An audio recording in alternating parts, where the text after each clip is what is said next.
Hello दोस्तों, welcome to my YouTube channel JNC23 में आपका स्वागत करता हूं। अगर आज हमारे चैनल पे पहली बार आए हो तो हमारे चैनल को ज़्यादा से ज़्यादा लाइक एंड शेयर करें ताकि हमारा वीडियो ज़्यादा से ज़्यादा लोगों तक पहुंचा जा सके। ठीक है, तो आइए आज हम लेकर आए हैं आपको इम्पोर्टेंट टॉपिक के डिस्टेंस फार्मूला के अकॉर्डिंग कुछ कोरिलेट क्वेश्चन जो कि डिस्टेंस फार्मूला पे ही तो सॉल्व होंगे, लेकिन थोड़ा सा उसमें क्वेश्चन को क्या किया है, घुमा दिया हुआ था। आइए उसको हम सिंपल में सॉल्व कर दें। जैसे दिया हुआ find the value of y for which the distance between the point A and B is 10 units. तो जैसे मान लीजिए कि आपको क्या पता है कि डिस्टेंस फार्मूला जो होता है डिस्टेंस डिस्टेंस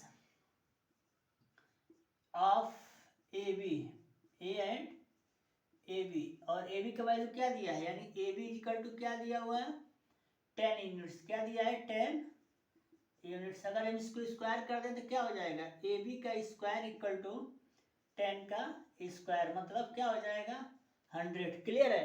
अब 100 ए बी का स्क्वायर का मतलब x1 माइनस x2। ठीक है, x1 माइनस x2 का square plus y2 minus y1 का square is equal to 100। Clear है ना। ये आपका फार्मूला है जो कि सिंपल थीसिस के अकॉर्डिंग क्वेश्चन को हम सॉल्व करेंगे। x1 का मान दिया है 3, x2 का मान क्या दिया है 11। क्लियर, प्लस y2 का मान क्या दिया है y, और y1 का मान दिया -1 यानी +1 का square is equal to 100। Clear है। एक लाइन और इसको देखते हैं। यहाँ पे 3 का इसको 3 माइनस ना 11 का मतलब क्या हो गया 8 का स्क्वायर प्लस y प्लस 1 का स्क्वायर इक्वल टू 100। क्लियर है ना। क्या कराएंगे, यहाँ डायरेक्ट हम लिखेंगे y प्लस 1 का स्क्वायर इक्वल टू 100 माइनस 64, क्योंकि 8 का स्क्वायर 64 होगा, प्लस इस साइड जाएगा तो निगेटिव हो जाएगा। तो यहाँ आ जाएगा आपका y प्लस 1 का स्क्वायर इक्वल टू क्या आ जाएगा 36 को हम क्या लिख सकते हैं 6 का square. Take square root on the both side, square root on both side. क्या कराएंगे हम दोनों साइड का स्क्वायर रूट लेंगे तो आ जाएगा y plus 1 is equal two plus minus 6। तो यही से इसकी दो वैल्यू आएगी। अगर हम प्लस चिन्ह लेते हैं, टेक प्लस चिन्ह, तो क्या हो जाएगा y plus 1 is equal to 6, तो y इज इक्वल टू क्या आ जाएगा 5 आ जाएगा। यदि इसकी वैल्यू हम निगेटिव लेते हैं तो y plus 1 is equal to -6, तो y इज इक्वल टू हो जाएगा -6 माइनस 1, तो y इज इक्वल टू क्या हो जाएगा -7। क्वेश्चन समझ में आया। जैसे मान लीजिए ना कि क्वेश्चन हमारा दिया रहता है कि find the value of for y distance between, मतलब ए और बी का जो डिस्टेंस है ना, distance equal to of A and B, मतलब ए बी का जो डिस्टेंस है 10 दिया हुआ है। अगर हम इसको स्क्वायर कराएंगे तो ए बी के स्क्वायर का मतलब कि 10 के स्क्वायर 100, ए बी के स्क्वायर का मतलब x1 माइनस x2 को square plus y2 minus y1 का होल स्क्वायर इक्वल टू 100।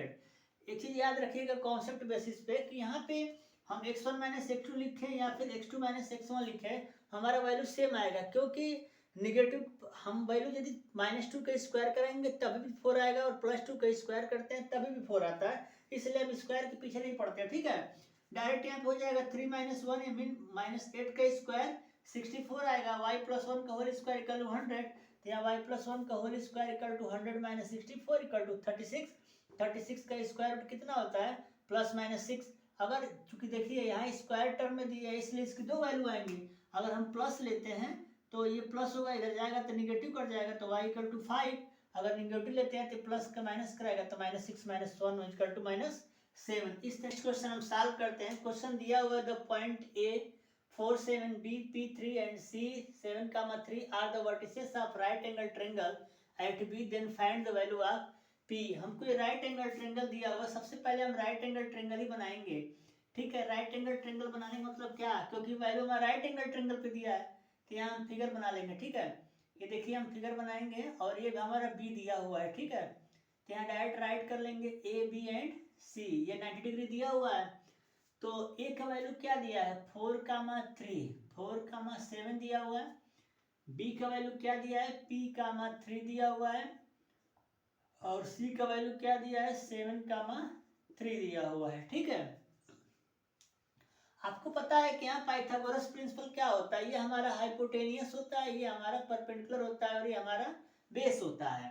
तो इसमें हमें वैल्यू फाइंड आउट करनी है, तो as we know that direct करेंगे। ठीक है, as we know that right angle B equal to कितना दिया हुआ है 90 डिग्री, तो लिखेंगे direct by Pythagoras principle, by Pythagoras principle. क्या होता है, ए बी का स्क्वायर प्लस बी सी का square equal to A C का स्क्वायर, मतलब हाइपोटेनियस का स्क्वायर। डायरेक्ट हम फॉर्मुलेट करेंगे, ए बी का मतलब क्या हुआ, ए बी, ठीक है। तो यहाँ लिखेंगे डायरेक्ट हम 4 माइनस पी का स्क्वायर प्लस 7 माइनस 3 का स्क्वायर प्लस बी सी हमारा क्या दिया हुआ है, 7 माइनस पी का होल स्क्वायर प्लस 3 माइनस 3 का होल स्क्वायर। क्लियर हो गया, ये फर्स्ट वैल्यू हो जाएंगे और ये हमारा second equal to third value. A C का हमारा हो जाएगा 4 माइनस 7 का स्क्वायर प्लस 7 माइनस 3 का स्क्वायर। क्लियर हो गया, ये हमारा सिंपल टर्म में फार्मूला राइट हो गया, ठीक है। फार्मूला राइट होने के बाद तुरंत इसके वैल्यू को हम क्या करेंगे, कोरिलेट कर देंगे। कैसे करते हैं, 4 माइनस 3 का स्क्वायर माने ए माइनस बी का होल स्क्वायर, 4 का स्क्वायर 16 पी का स्क्वायर माइनस 2ab का मतलब 4 2 जा 8 इंटू पी प्लस 7 माइनस 3 का स्क्वायर, 7 माइनस 3 4 होगा, 4 का स्क्वायर 16 प्लस 7 का स्क्वायर आपका 49 पी का पी स्क्वायर हो जाएगा माइनस 7 2 जा 14। क्लियर, 7 2 जा 14 पी और 3 का 3 से साथ क्या हो जाएगा, 0 हो जाएगा, हटा देंगे। 7 4 माइनस 7 मीन्स 3 का स्क्वायर 9 7 माइनस 3 यानी 4 का स्क्वायर 16। क्लियर हो गया। अब हमारा क्वेश्चन क्या होगा, देखिए ध्यान से, 16 से 16 क्या करेगा, कैंसिल हो जाएगा। यहाँ पी स्क्वायर हमारी वैल्यू आ जाएगी 2p स्क्वायर 8p और 14p क्या हो जाएगा 22p। क्लियर है। अब देखिए अगर हम 9 को लेफ्ट से राइट लेके आएंगे तो 49 से 9 जाएगा तो क्या होगा 14 होगा।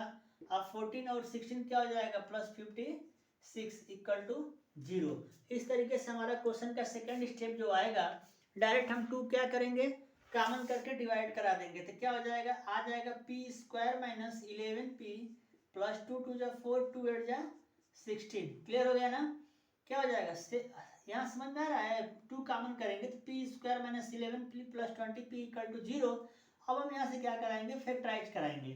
तब हम क्वेश्चन में क्या करेंगे, P square minus 4p minus 7p plus 28 equal to 0 हम पेयर बना लेंगे। 7 और 4 क्या हो जाएगा 11 और 4 7 जा 28।